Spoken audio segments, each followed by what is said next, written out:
ඕන්න බලනවා මුත්තා කඩේ පැත්තට එනවා. මේ පැත්තට ආවට පස්සේ මම මිනිහව කතාවට අල්ලගන්නම්. තමුසෙලට තියෙන්නේ මේක අහගෙන වින්න විතරයි. මම මිනිහව හොඳටම සවුත්තු කරලා දානවා මේ පාර. ආයිබෝවන් මුත්තේ.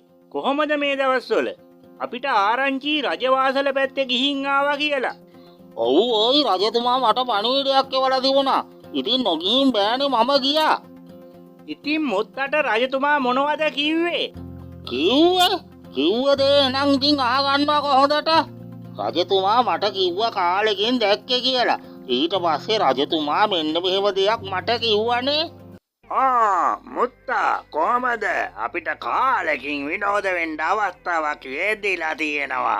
නුඹ දන්නේද මම නුඹ රජවාසලට කැඳවුවේ කිමෙක්ද කියලා? ඊට පස්සේ තමයි හොඳම හරිය සිද්ධ වුණේ. ඕන් අහපල්ලා. මා රජවාසලට කැඳවුවේ කිමෙක්දයි කියලා මා කිසිත් නොදැනිමි දේවයන් වහන්සේ. අපි දෙදෙනා මෙතෙක් ගියේ මුවදඩේමේනේ. අපි මේ වැඩේ නවත්තලා මේ පාර යන් ව්‍යාග්‍රයෝ දඩයමේ. ව්‍යාග්‍රයෝ දඩයමේ බුදු ආම්බෝ දෙයියන්ගේව පිහිටයි.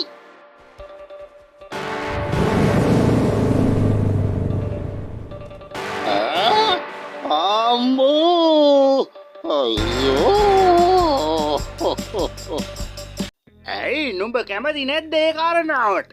අනේ දේවයන් වහන්සේ ඔය විනෝදේ නවත්තලා අපි මුවෙක් එහෙම නැත්නම් වල්ලූරෙන් දඩයන් කරමුකෝ.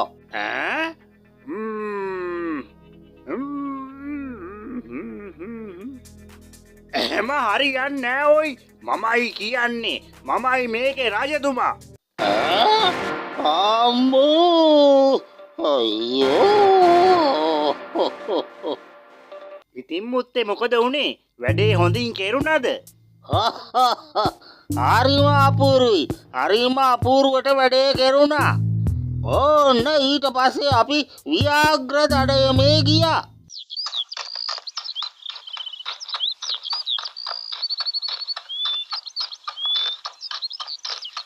රජතුමනි ඔය ඉස්සරහා ඉන්නේ මුවෙක්. ඒකව අපි දඩයන් කරමුකෝ.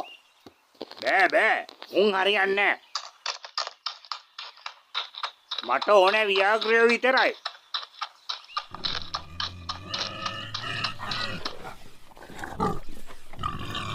රජතුමනි ඌරෝ දෙන්නෙක් ඉන්නවා ඉස්සරහා. අල්ලගම්මු. ඌරෝ එපා. මට ඕනේ ඌරෝ. ඉතින් මුත්තේ ව්‍යාග්‍රය අල්ලගත්තද?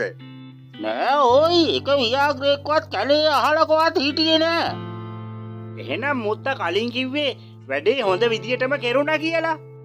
හරි ඉතින් තමුසෙලා කල්පනා කරලා බලනවාකෝ ව්‍යාග්‍රය හම්බ වෙච්ච නැති එකම හොඳ කාරණාවක් නෙවෙයිද කියලා.